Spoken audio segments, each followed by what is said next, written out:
J'avais très peu d'expérience, j'en ai toujours très peu, voilà.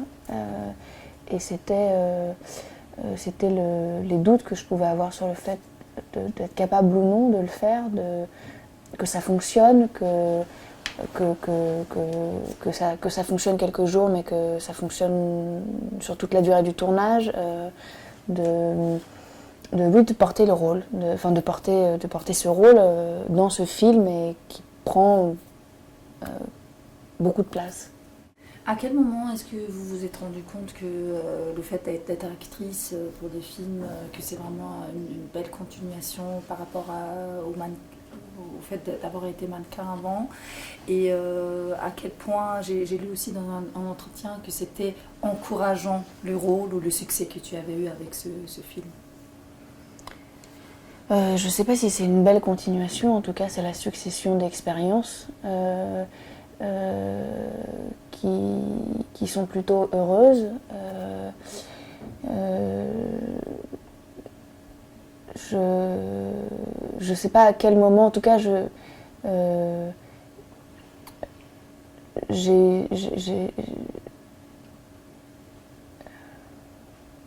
participé à ce projet de mon plein gré et pas uniquement pour suivre un mouvement en plus de la curiosité que je pouvais avoir.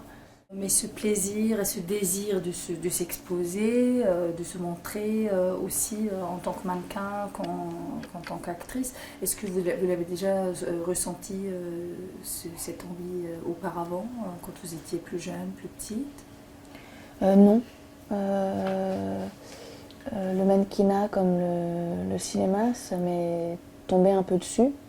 Il se trouve que j'ai continué, que pour le cinéma notamment, par curiosité, j'ai accepté de participer à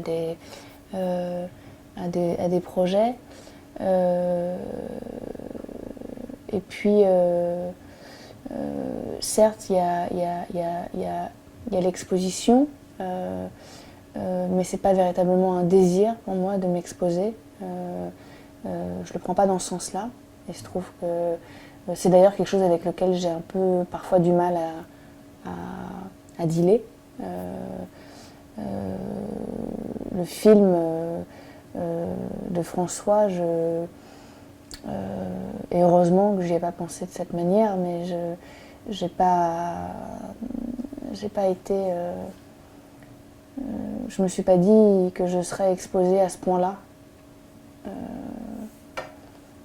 Voilà, c'est la conséquence d'un métier, de ces métiers, mais c'est pas forcément ce pourquoi. D'ailleurs, j'y suis pas allée de moi-même. On est venu me voir. Aujourd'hui, il se trouve que pour faire la promotion d'un film, on fait énormément de choses. Énormément. J'aurais fait ce film il y a 15 ans, ou même il y a 10 ans. Je l'aurais peut-être pas vécu de la même manière.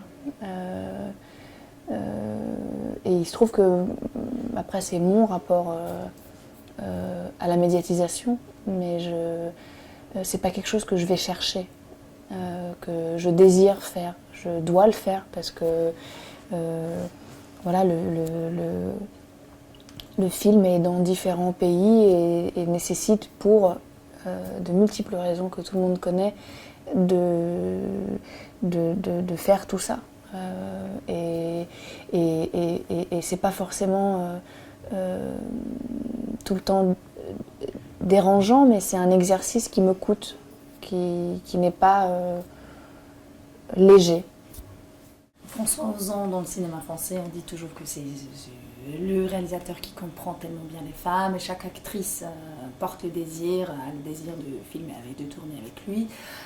Est-ce que vous partagez cet avis, et si oui, c'est quoi? Qu'est-ce qui fait que ça soit aussi particulier avec lui, et qu'est-ce qui fait de lui? Est-ce qu'il a un don particulier ou une capacité de comprendre aussi bien les femmes, ou bien vous ne partagez pas du tout cet avis? Je sais pas s'il comprend si bien les femmes. En tout cas, il en fait des portraits souvent assez justes. Mais je ne sais pas si c'est parce qu'il les comprend très bien. Peut-être parce qu'il a une distance évidente avec les femmes. Lui-même le dit, il se sent plus libre de travailler sur des personnages féminins que masculins, parce qu'il est trop proche des hommes. Et donc je sais pas ça, s'il comprend si bien les femmes. En tout cas, il fait des portraits de femmes qui semblent assez justes à chaque fois et qui touchent les femmes, entre autres.